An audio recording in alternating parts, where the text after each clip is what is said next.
नमस्कार, Indian news में आपका स्वागत है। मैं हूं तनीषा शर्मा। आइए नजर डालते हैं आज की हेडलाइंस पर। केंद्रीय इस्पात राज्य मंत्री फग्गन सिंह कुलस्ते से इंडियन न्यूज के चेयरमैन SM उमक ने दुर्ग में मुलाकात की और इंडियन न्यूज के स्टूडियो में आने का न्योता दिया।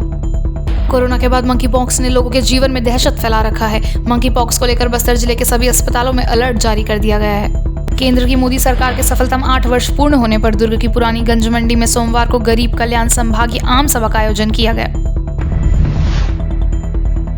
अब खबरें विस्तार से। कोरोना के बाद मंकी पॉक्स ने लोगों के जीवन में दहशत फैला रखा है। मंकी पॉक्स को लेकर बस्तर जिले के सभी अस्पतालों में अलर्ट जारी कर दिया गया है। इसके साथ ही लोगों से सजग रहने की अपील की गई है। मंकी पॉक्स के लक्षण मिलने वाले मरीजों को अलग वार्ड में भर्ती कराए जाने के निर्देश दिए गए हैं। मंकी पॉक्स स्मॉल पॉक्स की तरह ही वायरल इन्फेक्शन है जो चूहे और खासकर बंदरों से इंसानों तक फैल सकता है। यदि कोई जानवर इस वायरल से संक्रमित है और इंसान के संपर्क में आता है तो संभावना है कि उसे भी मंकी पॉक्स हो सकता है। यह देखने में चेचक का बड़ा रूप लगता है। इसमें भी लगभग वही लक्षण है। बस्तर कलेक्टर का कहना है कि मंकी पॉक्स को लेकर राज्य शासन की तरफ से एक अलर्ट आदेश मिला है, जिसको देखते हुए जिले में सभी अस्पतालों में अलर्ट जारी कर दिया गया है। इसके साथ ही हॉस्पिटलों में अलग से वार्ड तैयार किया जा रहा है। उन्होंने लोगों से अपील की है कि अगर मंकी पॉक्स के लक्षण नजर आते हैं और बेवजह बुखार आता हो तो तत्काल डॉक्टरों से संपर्क करें ताकि उसे फैलने से रोका जा सके। मंकी पॉक्स की एक वार्निंग हमको मिली है राज्य शासन की ओर से और हमने अपने सभी स्वास्थ्य विभाग के कर्मचारी अधिकारियों को इसको लेकर के जागरूक किया है। मैं आपके माध्यम से आम जनता से भी अपील करूंगा कि यदि किसी भी प्रकार के पस वाला पिंपल यदि होते हैं आपके शरीर में और साथ में कोई बुखार भी अनावश्यक कारण से कुछ लगता है तो तत्काल अपने नियरेस्ट जो भी हॉस्पिटल है वहां पर जाएं और इसकी सूचना दें, जिससे कि हमारी जो IDSP टीम है इसका संज्ञान ले सके। केंद्रीय इस्पात राज्य मंत्री फग्गन सिंह कुलस्ते के साथ इंडियन न्यूज के चेयरमैन SM उमक ने की मुलाकात। इंडियन न्यूज के स्टूडियो में आने का दिया न्योता। केंद्रीय इस्पात राज्य मंत्री फग्गन सिंह कुलस्ते के साथ इंडियन न्यूज के चेयरमैन SM उमक ने की मुलाकात। इंडियन न्यूज के स्टूडियो में आने का दिया न्योता। दुर्ग प्रवास पर पहुंचे केंद्रीय इस्पात राज्य मंत्री फग्गन सिंह कुलस्ते के साथ इंडियन न्यूज के चेयरमैन SM उमक व यश उमक ने मुलाकात की और दुर्ग जिले से शुरुआत कर प्रदेश स्तर की खबरों को प्रमुखता से अपने चैनल इंडियन न्यूज में प्रसारित करने की जानकारी दी। हर पल, हर क्षण और हर सच से जनता को रूबरू कराने के उद्देश्य को सुनकर केंद्रीय इस्पात राज्य मंत्री ने इंडियन न्यूज की शुरुआत होने पर खुशी जाहिर की और चेयरमैन SM उमक को बधाई देते हुए इंडियन न्यूज के सफलतम प्रसारण को लेकर शुभकामनाएं दी। इस मौके पर केंद्रीय इस्पात राज्य मंत्री फग्गन सिंह कुलस्ते ने अपने आगामी दौरे में इंडियन न्यूज के स्टूडियो में आने का भरोसा भी दिलाया। इंडियन न्यूज के चेयरमैन SM उमक से मुलाकात के दौरान भिलाई के पूर्व विधायक व विधानसभा अध्यक्ष प्रेम प्रकाश पांडे भी मौजूद रहे, जिन्होंने इंडियन न्यूज की इस पहल पर इंडियन न्यूज के चेयरमैन SM उमक को अपनी शुभकामनाएं एवं बधाई दी। कला किसी की मोहताज नहीं होती, ये सच साबित कर दिखाया है अंबिकापुर सेंट्रल जेल में आजीवन कारावास की सजा काट रहे कैदी रंजीत सारथी ने। रंजीत के हुनर का जेल ही नहीं बल्कि जेल से बाहर के लोग भी मुरीद हैं। जशपुर जिला के रहने वाले रंजीत हा कुछ साल पहले परिवार विवाद में अपन दादा के हत्या कर दे रही। ओला उम्र कैद के सजा सुना के बाद 2019 में अंबिकापुर सेंट्रल जेल लाई गई। तब ले वहाँ आजीवन कारावास के सजा काटा थे। पहली वहाँ पेंटिंग सीखे रही, ओकर बाद सेंट्रल जेल में आके अच्छा तरीका ले प्रशिक्षित करेगी, जेकर बाद ओकर हाथ के जादू काम करे लगिस। पेंटिंग मनला जेल कार्यालय की दीवार में भी सजाए गए है। देखिए, मैं पेंटिंग तो खैर बाहर में कुछ बहुत करता था, पर यहाँ आने के बाद जेल में आज मेरे को एक अच्छा मौका मिला। जो बड़े साहब थे और इनके द्वारा यहाँ पर एक कमान भी नहीं था पेंटिंग का, और जब से आया तब से फिर बड़े साहब थे और इनके चलते आज अच्छा कमान भी मिला। और यहाँ पर अभी 10-15 लोगों को मैं कमान में भी उन लोगों को प्रशिक्षण दिला रहा हूँ। और यहाँ पर एक देवी देवताओं से लेकर सारी चीज़ों का चित्र बनाया जाता है और एक ये पोस्टर चित्र के अलावा और कई चीज़ भी बनाए जाते हैं। जैसे ये है कि पत्थर में भी कोई, जैसे इसमें अपने को दिखता है कि इसमें क्या बनाने से अच्छा दिखेगा, तो उसके हिसाब से इसमें भी बनाया जाता है। अंबिकापुर सेंट्रल जेल के अधीक्षक राजेंद्र गायकवाड़ बताई कि जे कैदी मन यहाँ आथे ओला दक्षता अनुसार काम दिए जाते। जे सामान के जरूरत रथे वो सामान प्रशासन द्वारा ओला दिए जाते और वो मन ला मेहनताना 60 रुपए मिलते। कैदी मन ला अतका प्रशिक्षित कर दिए जाते कि बाहर जाके वो मन ला रोजगार बर भटकना नहीं पड़े। जेल में जो कैदी आते हैं उन लोगों का हम अध्ययन करते हैं कि वो किस कला से, किस शिक्षा से, किस प्रशिक्षण से जुड़े रहे हैं। जैसे गांव का कोई किसान आता है तो हम उसको खेतीबाड़ी का काम कराते हैं, पढ़ा लिखा कोई व्यक्ति होता है तो उसको कंप्यूटर का काम कराते हैं। ऐसे ही कुछ कलाकार होते हैं जो कि मंच न मिलने की वजह से प्रसिद्धि नहीं पाते हैं, लेकिन जेल ऐसे कलाकारों के लिए अवसर देता है। तो रंजीत सारथी करके एक यहाँ पर कलाकार है और वो आया तो उसने कुछ पेंटिंग बनाई। देखिए गौतम बुद्ध की जो पेंटिंग है वही बनाया था। तो मुझे ये लगा कि उसके अंदर एक कोई देवत्व है, उसको जगाने के लिए हमने कुछ कलर्स, कैनवास और सामान दिया तो उसने भगवानों के, देवताओं के चित्र बनाए। अब तक वो करीब 50 से लेकर 100 चित्र बना चुका है। बहरहाल रंजीत के पेंटिंग के चर्चा हर जगह होते। लोग मन एक कैदी द्वारा बनाए गए पेंटिंग ला देखे बर उत्साहित रहते। रंजीत केवल कागज में नहीं, चिक्कन पत्थरा में भी कलाकारी करते। वक्त हो चला है एक छोटे से ब्रेक का। बने रहिए इंडियन न्यूज के साथ।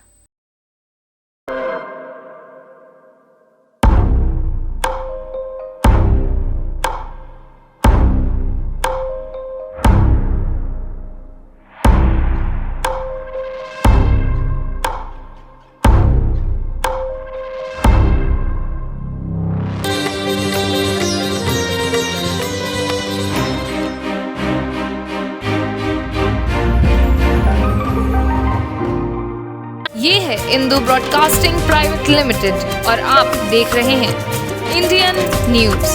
हर पल, हर क्षण, हर सच।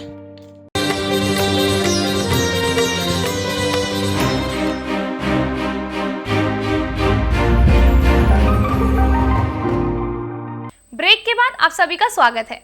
दुर्ग की पुरानी गंज मंडी में गरीब कल्याण संभागीय आम सभा का आयोजन किया गया, जहां विशेष रूप से केंद्रीय इस्पात एवं राज्य मंत्री फग्गन सिंह कुलस्ते व दुर्ग संभाग के सभी वरिष्ठ भाजपा नेता उपस्थित रहे। केंद्र की मोदी सरकार के सफलतम 8 वर्ष पूरे होने पर दुर्ग की पुरानी गंज मंडी में सोमवार को गरीब कल्याण संभागीय आम सभा का आयोजन किया गया, जहां विशेष रूप से संभागीय आम सभा के केंद्रीय इस्पात राज्य मंत्री फग्गन सिंह कुलस्ते शामिल हुए।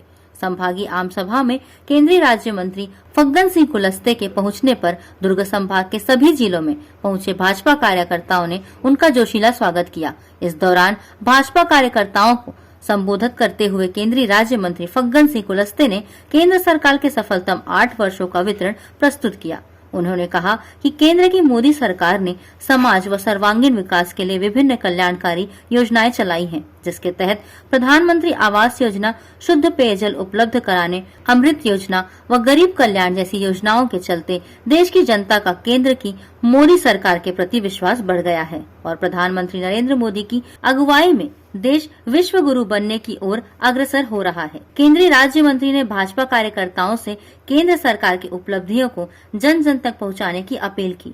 दुर्ग की पुरानी मंडी में आयोजित संभागीय आम सभा में राज्यसभा सांसद सरोज पांडे, दुर्ग लोकसभा सांसद विजय बघेल, पूर्व विधानसभा अध्यक्ष प्रेम प्रकाश पांडे व दुर्ग और भिलाई के सभी वरिष्ठ भाजपा नेता मौजूद रहे।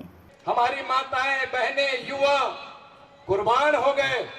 इस देश का दुर्भाग्य है कि जिन सपनों को लेकर जगदलपुर शहर के ही नहीं, ग्रामीण क्षेत्र के युवा खिलाड़ियों की प्रतिभा निखारने के लिए करोड़ों रुपए खर्च कर खेल ग्राउंड को तैयार किया गया है, लेकिन अब यहाँ खेलने के लिए खिलाड़ियों से शुल्क लिया जा रहा है। इस फैसले के विरोध में भाजपा युवा मोर्चा ने विरोध प्रदर्शन करते हुए नगर प्रशासन के खिलाफ नारेबाजी शुरू कर दी। इस व्यवस्था को तत्काल बंद करने को लेकर कलेक्टर के नाम एसडीएम को ज्ञापन सौंपा गया। युवा मोर्चा के अध्यक्ष ने कहा कि शहर के खेल ग्राउंड मैदान की मरम्मत के बाद खिलाड़ियों को बेहतर सुविधाएं मिलने की उम्मीद थी, लेकिन प्रशासन द्वारा गठित मैदान संचालन व सर्व समिति के द्वारा खिलाड़ियों से खेलने के लिए शुल्क तय कर दिया गया। इसके चलते खिलाड़ियों में निराशा है।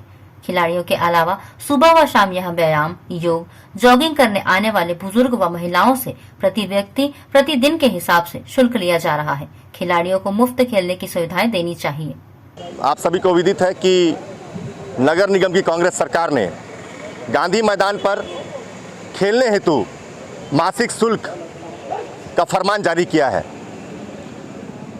मैं ये बहुत आश्चर्यचकित हूँ कि जो कांग्रेस सरकार चुनाव के पूर्व में खिलाड़ियों के हित में बात करती थी, आज जैसे ही खेल मैदान का उन्नयन हुआ और तत्काल एक शुल्क जारी कर दिया गया। मैं महापौर जी से पूछना चाहता हूं कि क्या गरीब खिलाड़ियों के लिए खेल का मैदान नहीं होना चाहिए? वो खेल कहां से खेलेगा? और इतना बड़ा शुल्क 35 रुपये एक टीम के लिए, और जो अगर वॉक करना चाहते हैं, जो योगा करना चाहते हैं, व्यायाम करना चाहते हैं, उनको भी शुल्क देना होगा। ये कहां से ये उचित है? ये कांग्रेस की सरकार बिल्कुल हर तरीके से जनता से भी पैसा लूटना चाहती है और अपना जेब भरना चाहती है।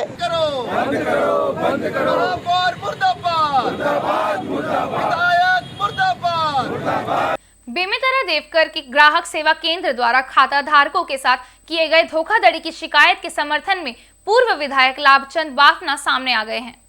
बीते दिनों देवकर के ग्राहक सेवा केंद्र द्वारा हितग्राहियों के साथ किए गए करोड़ों की धोखाधड़ी की शिकायत की गई थी, जिसके बाद किसी भी प्रकार की कार्यवाही सामने नजर नहीं आ रही थी, जिसे देखते हुए पूर्व विधायक लाभचंद बाफना ने एसबीआई ब्रांच साजा पहुंचकर मैनेजर से बात की। साथ ही एसडीएम साजा से भी चर्चा करते उक्त विषय पर जल्द ही कुछ पहल करने की बात कही। बैंक के अधिकारियों का कहना है कि कुल 13,526 खाते हैं, जिनकी जानकारी जल्द ही जुटाकर पेश करेंगे। साथ ही आरोपी के खिलाफ हितग्राहियों द्वारा देवकर चौकी में रिपोर्ट दर्ज करा रहे हैं। वहीं चर्चा के बाद हितग्राहियों को आश्वासन भी दिया गया है कि जल्द ही इस पर फैसला आएगा और जमा रकम भी मिल जाएगी। कल मैं देवकर में कुछ छठी के कार्यक्रम में आया था, तब वहाँ पर 150 महिलाएं और ये वो मिलने के लिए आई और रोने लगी कि हम लोग अपने जीवन भर की कमाई को गुपचुप बेचने वाले हैं, कोई काम करने वाले हैं।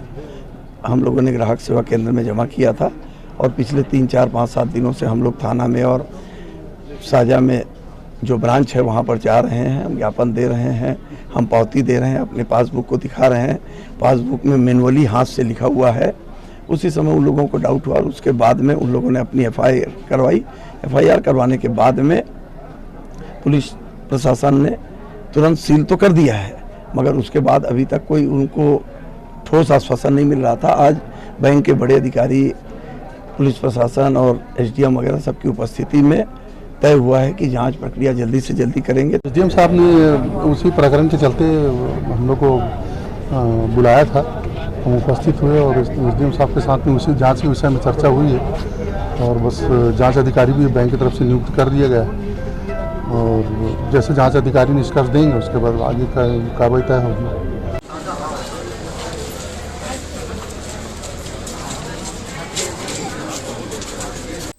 गरियाबंद वन परिक्षेत्र के ग्राम आमदी के मंडी के पास एक पेड़ के नीचे एक वयस्क भालू का शव मिला, जिसकी सूचना ग्रामीणों द्वारा वन विभाग को दिया गया। जानकारी मिलने पर वन विभाग में हड़कंप मच गया। मृत भालू की उम्र तकरीबन 2 वर्ष बताई जा रही है। वहीं मृत भालू के शरीर के कुछ अंग मिले हैं, जिसके कारण मृत भालू का शिकार किए जाने की शंका व्यक्त की जा रही है। वहीं शिकारियों की तलाश के लिए डॉग स्क्वाड की टीम बुलाई गई। वन विभाग व डॉग स्क्वाड की टीम द्वारा सघन जांच के दौरान ग्राम आमदी में 3 आरोपियों को पकड़ा गया और आरोपियों से भालू के नाखून व गुप्तांग के साथ हिरण का सिंग, खाल भी बरामद किया गया। तीनों आरोपियों को वन अपराध के मामले में रिमांड पर भेजा गया है। सुबह हमें घटना की सूचना मिली थी कि एक नर भालू का शिकार किया गया है और उसके पंजे और गुप्तांग गायब हैं। तो तत्काल कार्रवाई करते हुए वन विभाग ने डॉग स्क्वाड की मदद ली और डॉग स्क्वाड के माध्यम से कल 3 अपराधियों को पकड़ा गया, जिनको आज फिर जिनके घर पे सर्च किया गया और सर्च करने के दौरान भालू के 3 नाखून और जो गुप्तांग है वो उन अपराधियों से बरामद किए गए। अपराधी चैतराम भालू के अलावा चीतल की भी खाल, जो जैतपुरी के प्यारेलाल है, उनके यहाँ चीतल का भी खाल मिला है और उसके भी विवेचना की जा रही है कि उनका शिकार कब किया गया था और जो भी उसके साथ सुसंगत अभिलेख है उसको तैयार करके इनको अभी रिमांड पे लेने के लिए हम कोर्ट पे लेके जा रहे हैं।